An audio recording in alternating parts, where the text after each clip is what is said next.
أعوذ بالله من الشيطان الرجيم.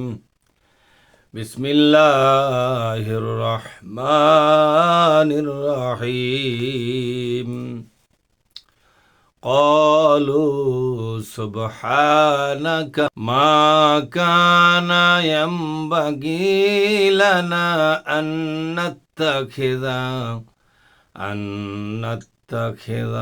من دونك من أولياء ولكن متعتهم وآباءهم حتى نسوا الذكر وكانوا قوما بورا. আলহামদুলিল্লাহি রাব্বিল আলামিন ওয়াসসালাতু ওয়াসসালামু আলা সাইয়্যিদিল মুরসালিন ওয়া আলা আলিহি ওয়া আসহাবিহি আজমাইন, আম্মা বাদ। সম্মানিত দ্বীনী বন্ধুগণ, আমি আপনাদের সামনে কোরআনুল কারীমের সূরা আল ফুরকান, এটা 25তম সূরা আল ফুরকানের 18 নম্বর আয়াতটা পড়ে শোনালাম। এই আয়াতের মাধ্যমে আল্লাহ তাআলা আমাদেরকে যে বুঝটা দান করেছেন, সেই বুঝটাকে আমরা গ্রহণ করার চেষ্টা করব। আমা তৌফিকি ইল্লা বিল্লাহ। আল্লাহ বলছেন, ক্বালু সুবহানাকা,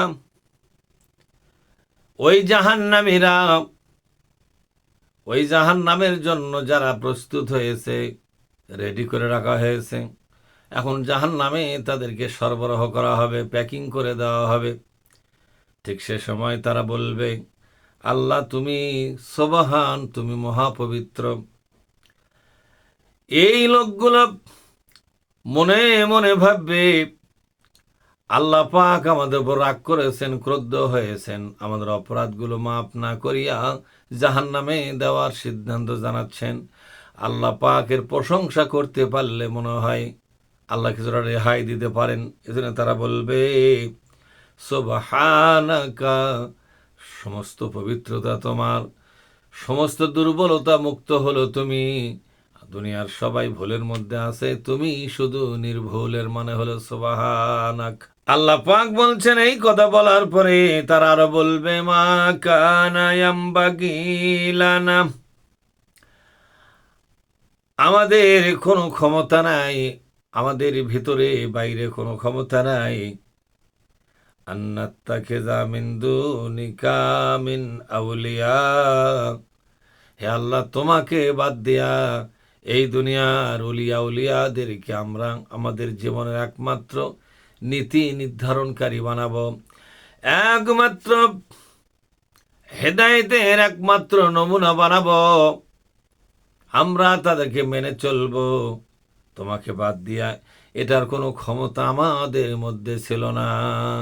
এ কথার দ্বারা আল্লাহর কাছে তারা দায় মুক্তি হওয়ার জন্য চেষ্টা করতেছে, দায় মুক্ত হতে চায়।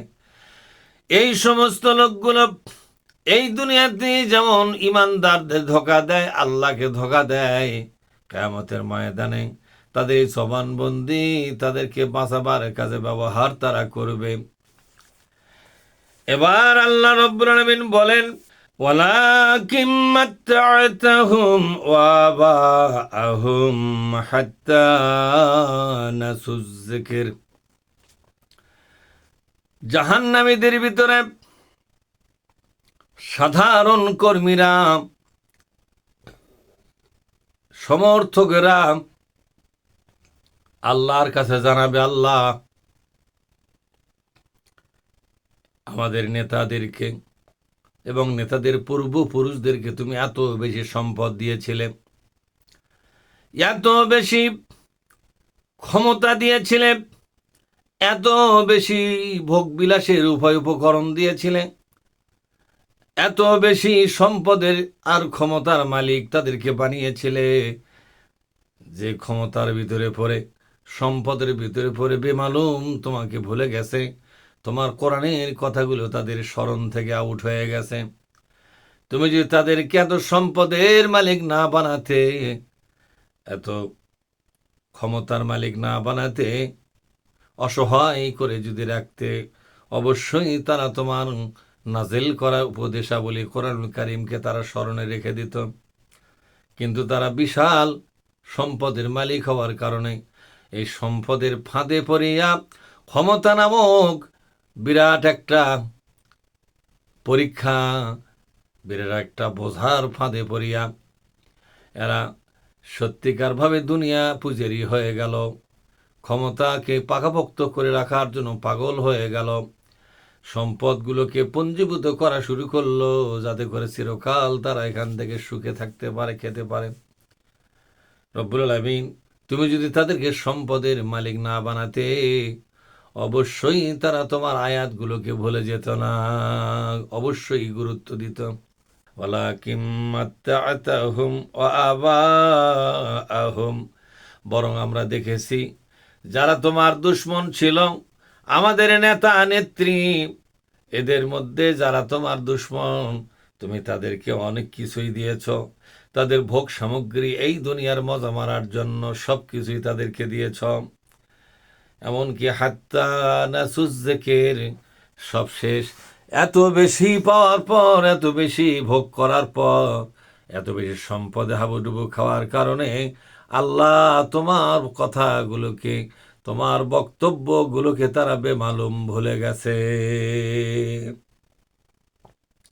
ওয়াকানু কওমান বুরা, এরা হলো হতভাগ্য জাতি, এরাই হলো দুর্ভাগ্য পীড়িত জাতি, পরা কপালা জাতি। কাউমাম্বুরা মানে হলো এমন একটা জাতি যাদের ভবিষ্যৎ অন্ধকার ছাড়া আলোকিত নয়, এমনকি বর্তমান জীবনও তাদের অন্ধকার দিয়া ভরা, এটা বলে কাউমে বুরা। সূরা ইব্রাহিমের ভিতরে আল্লাহ রব্বুল আলামিন বলেন, আলাম তারা ইলাল্লাযীনা বাদদালু নি'মাতাল্লাহি কুফরা, হে নবী আপনি তাদেরকে দেখেছেন কিনা যারা নাকি আল্লাহর দেওয়া নিয়ামতগুলোকে পরিবর্তন করে দিয়া কুফরির পথে ব্যবহার করেছে। আল্লাহর দেওয়া জ্ঞান, আল্লাহর দেওয়া বিবেক, আল্লাহর দেওয়া বুদ্ধি, আল্লাহর দেওয়া শারীরিক ক্ষমতা, আল্লাহর দেওয়া সুযোগ সুবিধা, আল্লাহর দেওয়া মানুষের প্রতি আধিপত্য বিস্তার করার মতো গুণাবলী, এই গুণাবলীকে আল্লাহর কোরআনের পক্ষে ব্যবহার না করিয়া এগুলোকে তারা নিজেরাই কুফরির পথে ব্যবহার করেছে। ওয়া আহাল্লু কাওমাহুম দারাল বাওয়ার জাহান্নাম ইয়াসলাউনাহা ফাবিসাল করার। আল্লাহ পাক বলছেন, এই সমস্ত নেতা নেত্রীরা তাদের জাতিকে, তাদের দেশের জনগণকে ধ্বংসের কিনারে দাঁড় করিয়েছে। এই কথার মানে হলো তাদেরকে এমনভাবে মানুষের তৈরি করা শয়তানের সমর্থন দেওয়ার সংস্কৃতি চালু করিয়া, সংস্কৃতির নামে তারা তাদেরকে কুফরি সংস্কৃতিতে অভ্যস্ত করে তুলছে। অর্থনীতির নামে সুদের অর্থনীতি চাপায় দিয়া তাদেরকে ঈমান শূন্য বানায়া জাহান্নামের কিনারে দাঁড় করিয়া দিয়েছে। আইনের নাম করিয়া তারা নিজেরাই অথবা তাদের মতো কিছু শয়তান প্রকৃতির বুদ্ধিজীবীরা যে আইনগুলো তৈরি করেছে, সে আইনগুলো তারা মেনে চলে, গোটা দেশের জনগণকে মেনে চলতে বাধ্য করল। এইভাবে করে অসংখ্য নিয়ামত তারা আল্লাহর পক্ষ থেকে পাওয়ার পর সেগুলোকে কুফরি কাজে, আল্লাহ বিরোধী কাজে, রসুল বিরোধী কাজে ব্যবহার করতেছে। এখানে সেই কথাই বলা হচ্ছে, ওয়াকানু কওমান বুরা, দুর্ভাগ্য জাতিয়ারা, অভিশপ্ত জাতিয়ারা, যেহেতু এরা দুনিয়ার মানুষগুলোকে আল্লাহর পথে পরিচালিত না করিয়া শয়তানের পথে পরিচালিত করিয়া তারা আল্লাহর দুশমন হয়ে গেল। আমাদের জীবন এমন করে তুলি যাতে আমাদের জীবনটা শুধু কোরআনের জন্য ব্যবহার হয়, ইসলামের জন্য ব্যবহার হয়। এই জীবন যেন নবী রসুলদের পক্ষে ব্যবহার হয়, এই জীবন যেন আল্লাহ রসুলের পক্ষে ব্যবহার হয়। সেই লক্ষ্যে আমাদেরকে সিদ্ধান্ত নিতে হবে, সেভাবেই আমাদের জীবনকে প্রস্তুত করে গড়ে তুলতে হবে।